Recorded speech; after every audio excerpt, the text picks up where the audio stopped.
What's going on about this Afro think tank? Did you know that most of the media that you consume, when I say media, I mean old media, right?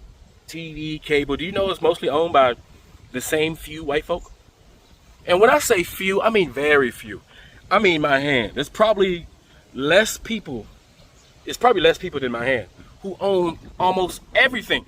Networks that you wouldn't even think have anything to do with each other, but they own everything. That means they own the message. They control how people are viewed. They control how people are looked. They control what people see. They control how people are able to comprehend the world. They control it all.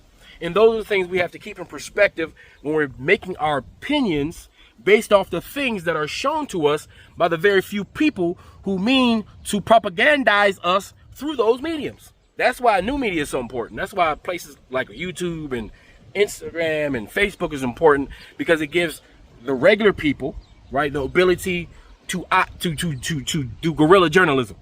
It gives people the ability to be eyewitnesses to events that the powers that be would have us believe is one way when in fact it's another way.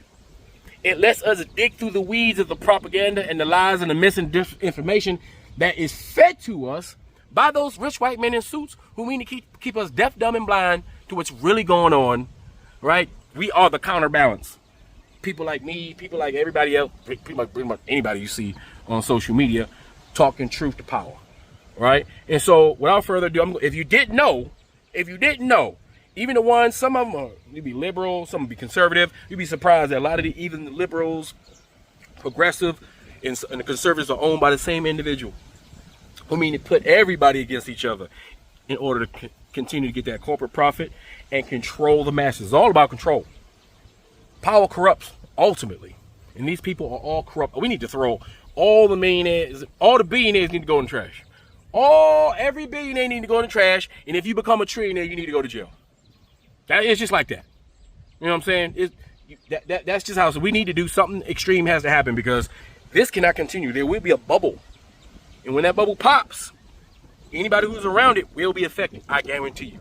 Anyway, tell me what you guys think in the comment section. It's Afro Think Tank. Learn something, teach something. I'm out. What do all of these companies and the largest data farm in the country have in common? They are all effectively owned by one man, the sixth richest man in the world, who for the purposes of this video I will be referring to as only Ellie's son. If you've been living under a rock or protecting your peace, God, I love that for you, I do. But for the next 2 minutes, let me explain to you what this means for you and what you can do about it. Ellie's son amassed his ungodly wealth through a data housing company with billion-dollar ties not only to but also military and government contracts. While the official position is that Ellie's son had nothing to do with funding the Cheetos campaign, I'll let you connect the insidious dots tying these two men's interests together. His son David, seen here cosplaying as a Nepo baby who had to work twice as hard, acquired a small indie venture called Paramount Global last year and proceeded to make Cheeto-friendly changes immediately. Changes like canceling certain voices and instating alternative voices to head up the CBS News arm, all in service of removing ideological bias. But why stop there? Ellie's son then turned to Warner Discovery and set off a bidding war at the end of last year with Netflix. And for the sake of expediency, all you need to know about that is that the head of Warner did not want to be in business with Ellie's son and was actually exploring taking the lower bid from Netflix. That is until Ellie's son hostile takeover, using his villain billions to buy out the shareholders directly until he had the majority stake, effectively leaving the decision to accept his own son's offer to buy the company to himself. Et voila, Paramax Plus.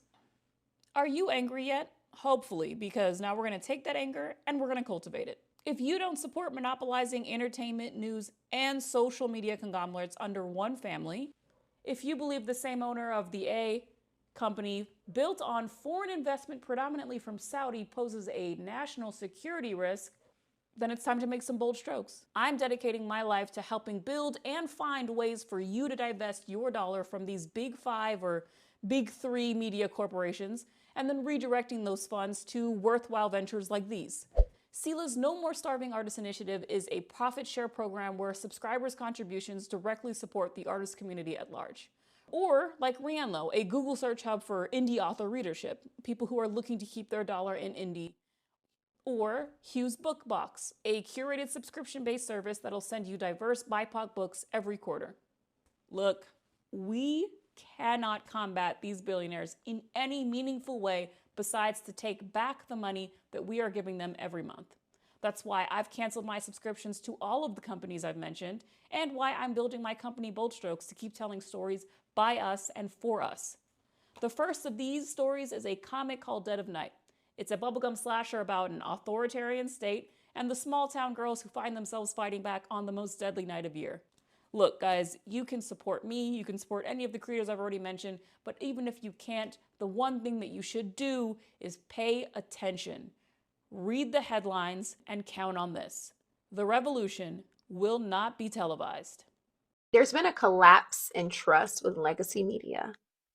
Well, duh. 50 years ago, 70% of Americans trusted the news media, and today it's less than 30%. Go figure. I wonder why. So what happened exactly? Even more interesting is that recent data shows that it's not getting any better. It's not stabilizing. Are you ready for this number?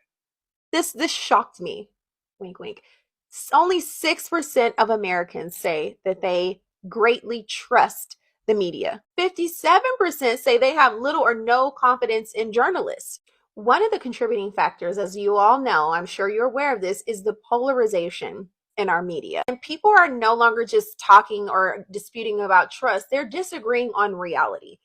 And this is what's been the struggle for me. It's like, truth, objective truth, subjective truth. It's like people don't seem to know the difference, and this is contributing to the breakdown. And also, the media is participating in politics, political tribalism, biased reporting instead of just reporting the facts. So for the first time in American history, new media is more popular than old media. Traditional media support has dropped from 72% to 48% since 2020. Now, the first thing I think is, so what happened in 2020? Then you have alternative media like podcasting, social media, independent content creators. Their viewership rose by 54%. Even the business of legacy media is shrinking. Print circulation across major news networks is down in double digits. Some major outlets saw a 20% decline in 1 year. At the same time, advertising revenue is dropping. Layoffs are increasing while streaming outlets are growing. There's three main reasons. Obviously, the first, as I said, is trust erosion because of bias, a lack of transparency, and biased reporting. You also have, second, the rise of alternative media. So YouTube is a big one, and social media. You also have the technology shift where everyone is now consuming news directly from their phone, and anyone can publish content instantly. So now we have a bigger issue.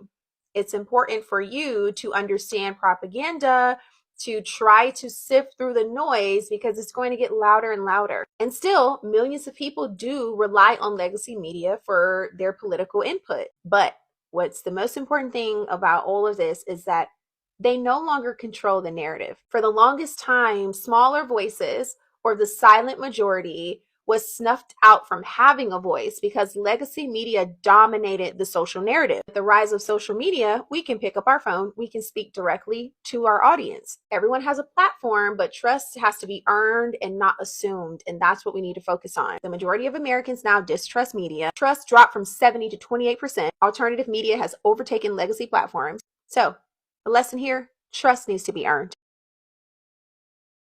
Free Sudan! Boycott diamonds and gold! Free Sudan! Boycott diamonds and gold! We most definitely cannot forget about the people of Sudan! Thanks for watching Afro Think Tank. Don't forget to like, share, and subscribe. And follow me on Substack and Patreon for more content. Remember, it's Pan-Africanism or nothing.